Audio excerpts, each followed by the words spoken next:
Hello everyone, welcome back to my channel Recipes by Suvi. நம்ம இன்னைக்கு பார்க்க போற perfect evening snack recipe. குழந்தைங்க இருந்து பெரியவங்க வரைக்கும் எல்லாருக்கும் இது ரொம்ப பிடிக்கும். பன்னீர் நகெட்ஸ். இந்த ரெசிபி எப்படி பண்றதுன்னு வாங்க பார்க்கலாம். நான் இன்னைக்கு ஒரு 100 grams பன்னீர் எடுத்து வச்சிருக்கேன். நீங்க வேணும்னா 200 grams கூட எடுத்துக்கோங்க. இத வந்து மூணா டிவைட் பண்ணிட்டு சின்ன சின்ன கியூப்ஸா கட் பண்ணி எடுத்துக்கலாம். கியூப்ஸ் வந்து ரொம்ப சிறுசாவும் வேணாம், ரொம்ப பெருசாவும் வேணாம், ஒரு மீடியம் சைஸா கட் பண்ணிக்கோங்க.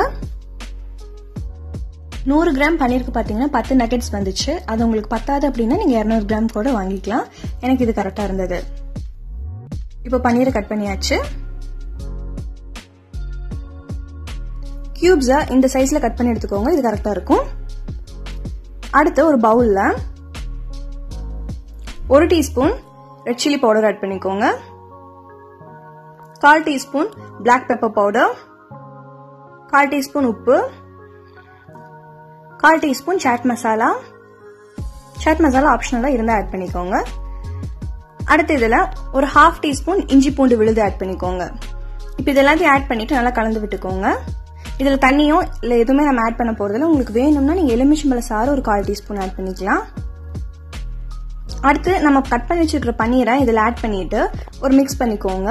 இந்த மசாலாஸ் எல்லாம் ஒட்டுற வரைக்கும் மிக்ஸ் பண்ணிக்கோங்க.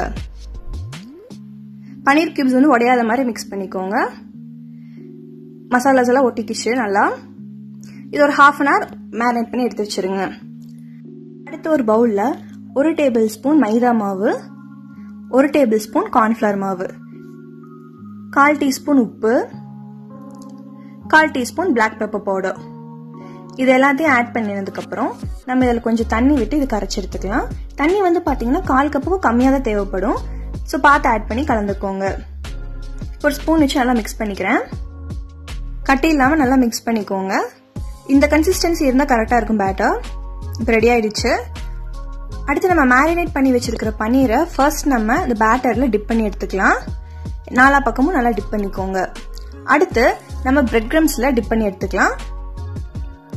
பிரெட் கிரம்ஸ் எப்படி பண்றதுங்கிற வீடியோக்கான லிங்க் கீழே டிஸ்கிரிப்ஷன்ல கொடுத்துருக்கேன், பார்த்து செஞ்சு பாருங்க. இப்போ ரெடி ஆயிடுச்சு. இதே மாதிரி ரிமைனிங் இருக்க பன்னீர் பீசஸ்க்கும் நீங்க இதே மாதிரி பண்ணி எடுத்து வச்சுக்கோங்க. இப்போ எல்லா பன்னீர் பீசஸும் ரெடியா இருக்கு. அடுத்து நம்ம இதை ஃப்ரை பண்ணி எடுத்துக்கலாம்.